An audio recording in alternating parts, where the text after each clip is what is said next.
le creuset. Lieu où diverses choses se mêlent, où une chose s'épure. Dans le creuset avec Jésus. Le Créateur crucifié? Oui, tout est venu à l'existence par lui, et rien n'est venu à l'existence sans lui. Jean 1, verset 3. Tout a été fait par Jésus, et pourtant d'après les Écritures, Jésus pleura. Jean 11, verset 35. Le Créateur pleurait? Bien sûr, et plus encore, Jésus était méprisé et abandonné des hommes, homme de douleur et habitué à la souffrance. Ésaïe 53, verset 3. Le Créateur, un homme de douleur, méprisé et rejeté? Bien sûr, et il s'est écrié un jour, mon Dieu, pourquoi m'as-tu abandonné ?»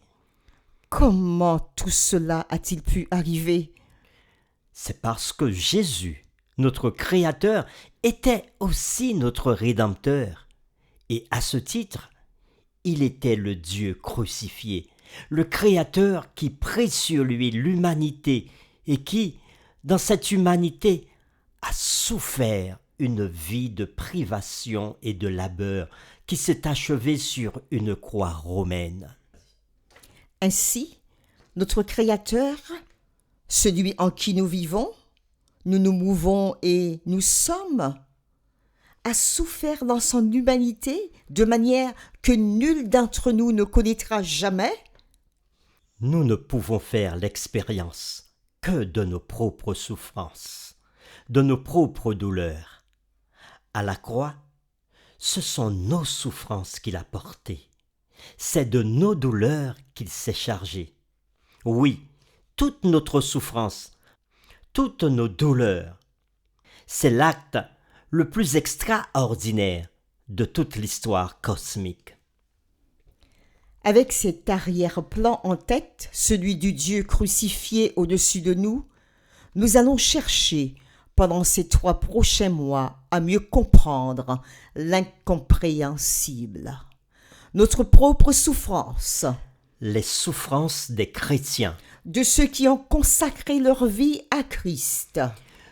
Nous ne prétendons pas avoir toutes les réponses, ni même en avoir un grand nombre. Nous affirmons seulement que Dieu est amour et que bien que ces choses arrivent, nous pouvons avoir confiance en Dieu malgré tout et grandir en grâce en les traversant, aussi douloureux que soit le processus.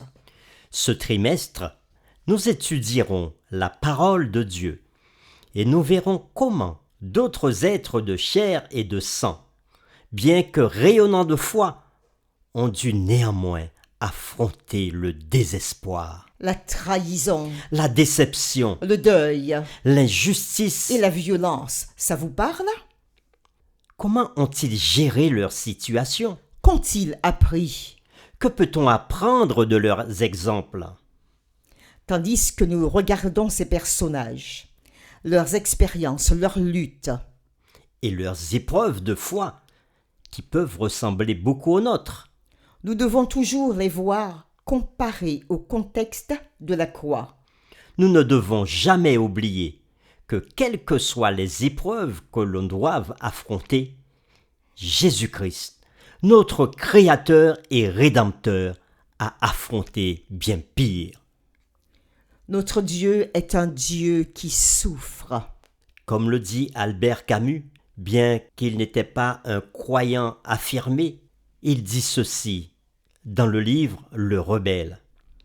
La nuit à Golgotha est tellement importante dans l'histoire des hommes, car, dans son ombre, la divinité a abandonné ses privilèges traditionnels et a bu jusqu'à la dernière goutte, désespoir inclus, l'agonie de la mort.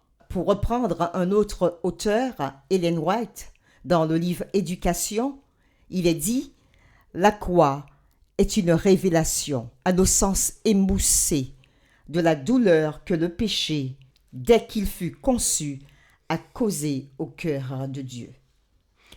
Nos leçons ne sont pas une théodicée, c'est-à-dire une justification de Dieu face au mal. Comme nous l'avons dit, elles sont une tentative de nous aider à traverser les souffrances inévitables que nous devons tous affronter dans un monde où l'on pêche aussi facilement que l'on respire. Ce que nous essayerons de montrer, c'est que la douleur, la souffrance et le deuil ne signifient pas que Dieu nous a abandonnés.